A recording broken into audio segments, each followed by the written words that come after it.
Hi everyone, Sandy B. Stitcher here, and I'm back for a cross-stitch video and a little bit of chat, and I'd like to welcome everybody.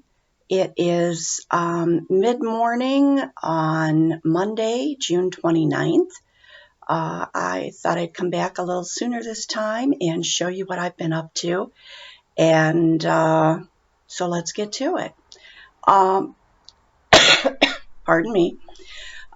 First of all, I'd like to thank everybody for stopping by and visiting with me. If you're new, I hope you enjoy seeing my stitching and that you'll come back and visit again.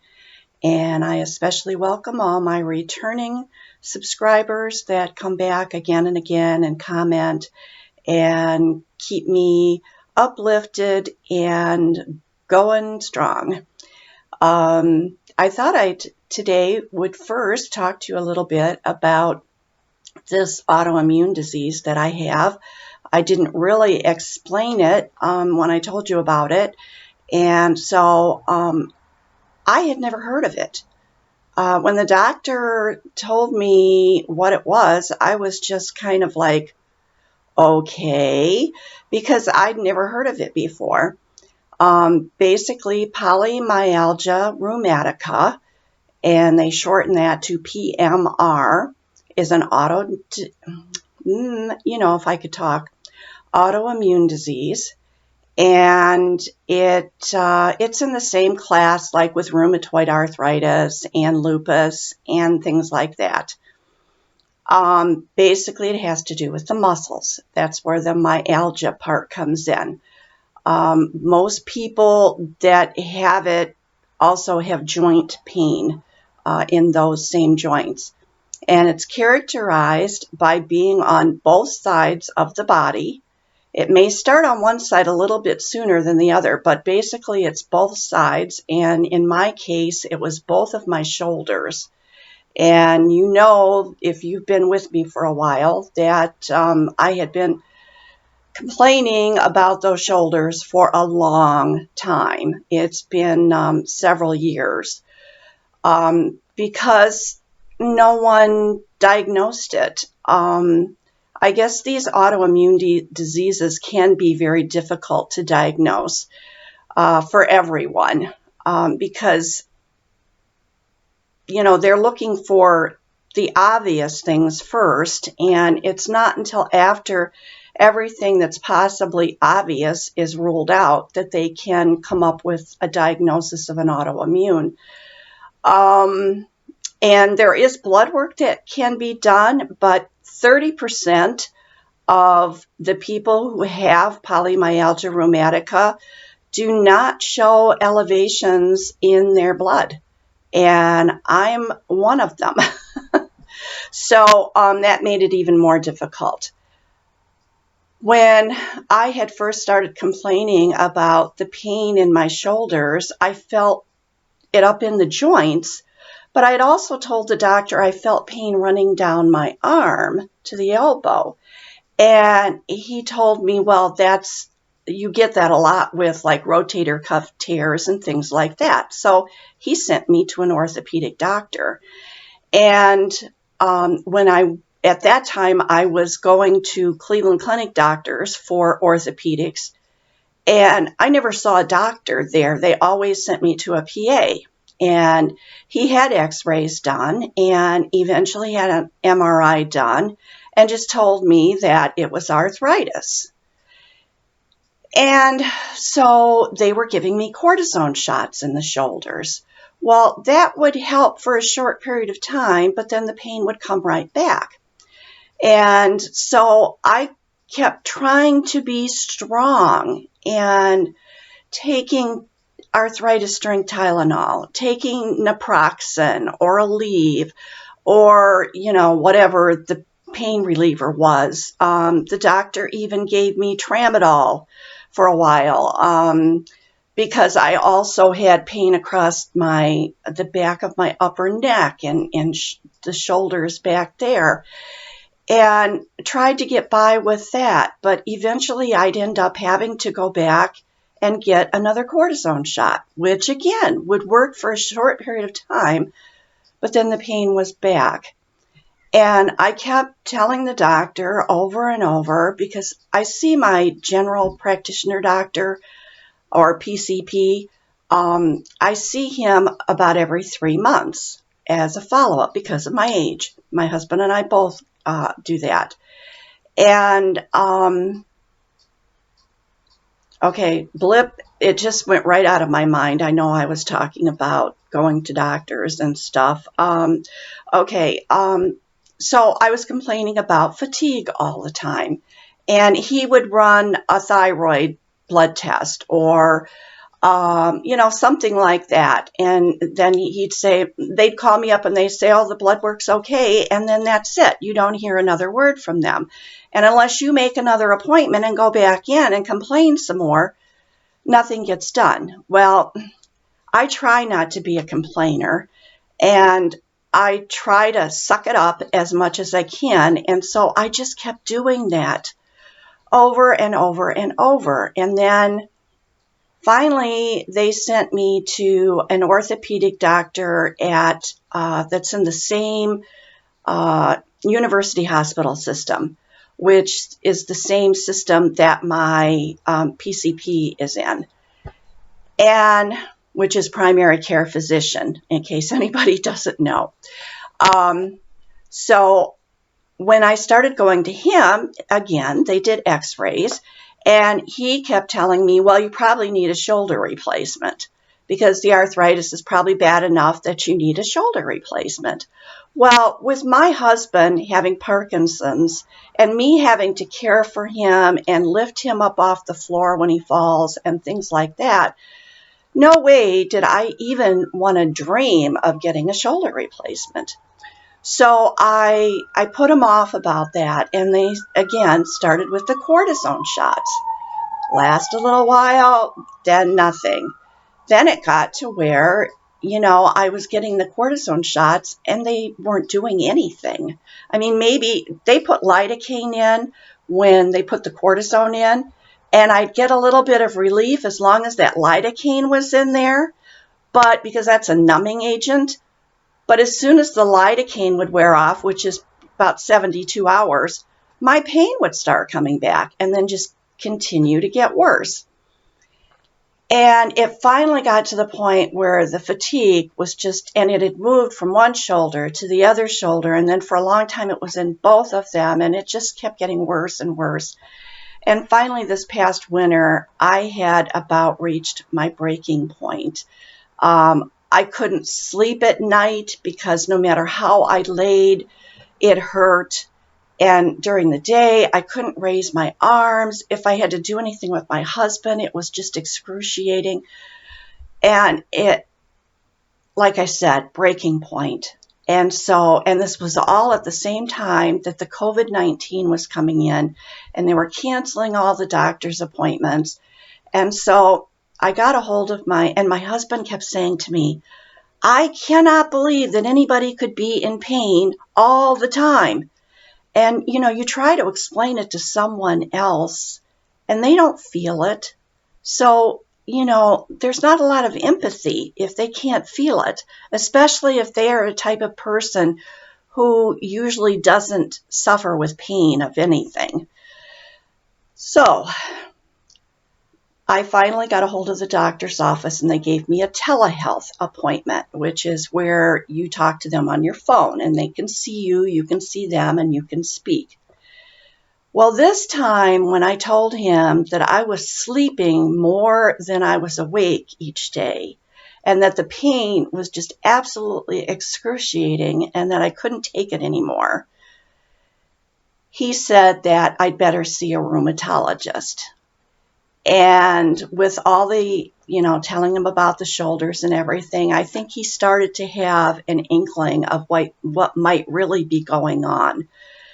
And so they told me they'd send me the information for the rheumatologist, and they had me come in and do blood work. That's where they were going to check for those markers for autoimmune.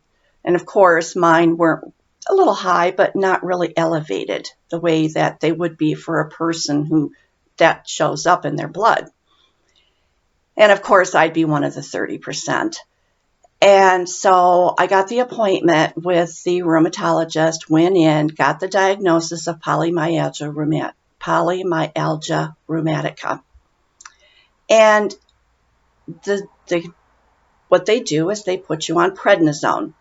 Prednisone comes with its new set of problems because there are many side effects. Some of these side effects are very severe, and some of them can cause long-term problems to your body where your body will never recover from. I have my fingers crossed. I am taking the prednisone, and I have much more freedom of movement and much less pain, and I'm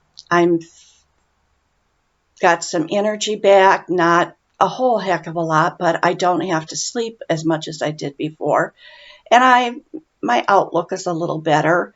I'm hopeful, and I've changed my diet. I am eating fairly low carb and trying to stay away from processed foods. And there are some that I'm eating, but if I have something like French fries, I just have a few. I don't eat an entire serving. Now, there was one day when my husband and I were out and we were doing some errands and stuff, and he wanted to stop for fast food, and we went to McDonald's. I will never eat at McDonald's again. Since I had been eating the way I had been, which was much cleaner, less processed foods, fruits, vegetables, meats, I ate that McDonald's, and within a half hour to 45 minutes, I felt so bloated that I was going to explode. My stomach was so upset, and I was so fatigued that I had to go to bed. That was from eating McDonald's. So that tells you what that does to you. And I will never eat it again. It tasted good. Going down, it was fine. But the after effects, I don't want to feel like that again. So no more. If my husband runs to Wendy's to pick up something for lunch, I'll have him get me a plain hamburger, and I will take the hamburger out of the bun, and I'll eat the hamburger and maybe some salad that I have in the refrigerator, or some vegetables or something, or a piece of fruit. I have totally changed my eating habits. So that's all I'm going to say right now about that, and because I've already talked for 13 minutes and I haven't even shown you any stitching yet. But I thought some of you may find this interesting. Maybe you've never heard of polymyalgia rheumatica. Maybe you know someone who has an autoimmune disease and you'd like to know a little bit more about it. They're all a little bit different, and they are treated differently. There's different medications, but this one is treated with prednisone. Sometimes I'm reading now, I joined some support groups, and sometimes they're using methotrexate to get people off of prednisone that are having a difficult time coming down off of it, because what you do is you start at a dose that's high enough to squash your inflammation, and then from there you taper down, and you have to do it very slowly and carefully. And I've already had to go back up once and start over again, so it's kind of iffy, and you have to really read and get a lot of information in order to handle this. And my doctor is kind of letting me make that decision on the medication as to what I need to do. So we'll see when I go in to see him the next time and where I'm at that point. Okay, let's get to some stitching. All right, I worked on basically, I think, just 3 projects. And so first I'm going to show you Japanese garden. It's been a little while since I worked on this, so I can't, my brain doesn't, prednisone kind of messes your brain up a little bit, but I'm still here. But anyways, here's Japanese garden, and that's where I've got to on that. I went back down there to the bottom and worked in some of that stuff in there. And so it's coming along. This line right over here is probably about the end of that page there. And so then that, of course, will be the other page over here. But I love the colors in this. It's so very pretty. And and I haven't made up my mind whether I'm going to keep working on this one right now or whether I'm going to put this one away and bring something else out and start working on it. I guess I'll make that decision here pretty soon. Okay, the next one that I got out and I worked on was Thomas Kincaid's Stepping Stone Cottage. And here's the picture of this because I haven't done a whole lot on this because this was a fairly new one. Isn't that pretty? Kind of reminds me of the Japanese garden with all those pink trees and everything. Okay, and here is where I'm at with that. I have a whole lot of sky to do. And that's where I'm at. Can you see the blue? It's a little bit difficult. I'm going to hold it up quite close so that you can see that blue. It's a lot of that is a blue and white tweeted together, a light blue with the white to shade in that sky. And that's what I've lately been working on, is that sky. This is going to be very, very pretty. And this is on 14 count Queen Anne's lace, Jobelan. And I love this Jobelan fabric. It's just awesome. It's Jobelan Ada from 123 Stitch. Okay, the next one is Shades of Summer. Lots and lots of progress on Shades of Summer. I told you I'm going to finish this before the end of the year, and I am. Now, I know that I have said things before and it doesn't happen, but I promise you, I've been working on this since the fall of 2017. Actually, I think it was maybe November of 2017. And it will be finished before the end of 2020. And so I'm going to pull it up here, and I hope you'll be surprised at how much I got done, because I've been looking at it and going, wow. Of course, I'm using Pattern Keeper, and that helps. Here we go. Are you ready? One up. And look at that. Look at that one side over there.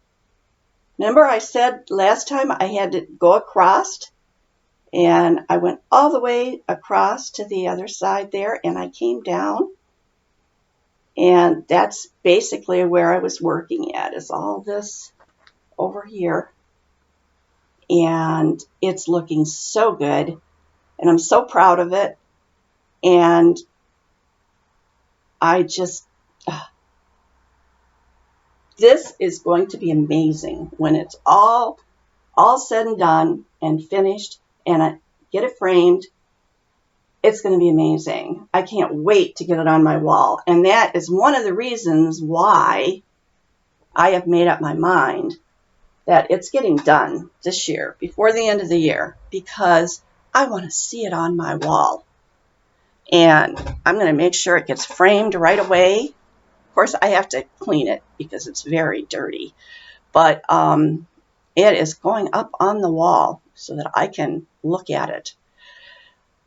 Okay, the other thing I was going to tell you is that I jumped on the pandemic bandwagon. I don't know if you've all heard about Long Dog Samplers 25th anniversary, and they had a chart available, a very large chart available for 1 week on their website for a free download, and then they were going to start selling it. Well, I heard about it. I downloaded it. I have it set up in Pattern Keeper. I figured out how much material that I would need. I was trying to decide whether I wanted to do it on 18 count or 14 count or what I wanted to do. But when I went on to 1, 2, 3 stitch and I was looking at materials and everything, I finally decided to go with 14 count. I needed to have a piece that was 32 by 36.75. So of course that made it, you didn't have quite as much to choose from. I wanted to stitch it in all purple because I love purple. I love purples, blues, and reds, but I decided that I've never done a long dog sampler before, so I decided I wanted it to be purple. And so I was trying to find a material. I didn't want plain white because I don't like to stitch on plain white. Ivory or cream or something like that would have been okay. But I decided to go with something I saw on 1, 2, 3 stitch. I'm hoping it's going to work. It looks like it's like got a blue background with like a lavender purpley color marble through it. And I thought, you know what, if that in person looks as good as it did on the computer, that would be awesome. And so I ordered it, had to pay a fortune for it because I needed such a large piece. But it's coming. I don't think they've shipped it yet because I ordered yesterday. But when it arrives, I am going to take a little trip over to Hobby Lobby and just hold it there in the store with the purple flosses and see if I can find one that I think is really going to look good on it. If I can't find a purple that I really, really like on it, then perhaps I'll look into maybe a blue or something. But I'm going to check it out and see. I figured up I'm going to need about 50 skeins of floss of the same color. A lot of people are doing it in variegated, but I've never been a big fan of variegated flosses. And so I just thought to myself, nope, I want to do it all in the one color. And other people are just picking their colors as they go and using random colors. It should be interesting. There is a sale for it on Instagram, and I believe it's LD Pandemic Sale. So you might want to check that out and see what everybody's doing with it. So when that comes, I'll probably start, and I get all the floss and everything. I probably will start putting a few stitches into that and have something else to show you. And I guess that's really all that I have today. Everything else in my life is pretty much the same as it was before. Everybody is the same as they were before. And the COVID-19 has reemerged and growing lately because states have been opening up. And I guess Texas, Florida, and Arizona, I believe, are the 3 states that have been hit extremely hard. And here in Ohio, there have been a lot of cases reported just recently. I saw something on the news that in one day there was 600 and some new cases reported, and they said that wasn't because of new testing, that was just new cases. People are getting out and getting together into groups, and they probably shouldn't be. I'm continuing to stay at home. Bob and I have gone out to eat a few times, and when I saw that there was some increases, I told him, I says, maybe we should cut back a little bit for a while. Being on prednisone, that makes me really at risk to get something and to get really sick with it. It wouldn't even have to be COVID-19. Even a cold would be very bad for me right now. So we're kind of sticking close to home. And when I do go out, I make sure that I wear my mask. And so I guess that's it. So I want you all to enjoy your stitching. Enjoy the summer. It's very hot and humid here lately, and we haven't been getting a whole heck of a lot of rain. So everything's really dry, but it is what it is. And I'm enjoying my stitching and doing what I can do and getting through each day as best I can.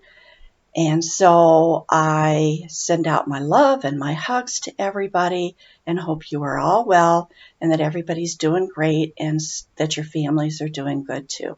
So I will see you the next time. Take care. Bye-bye.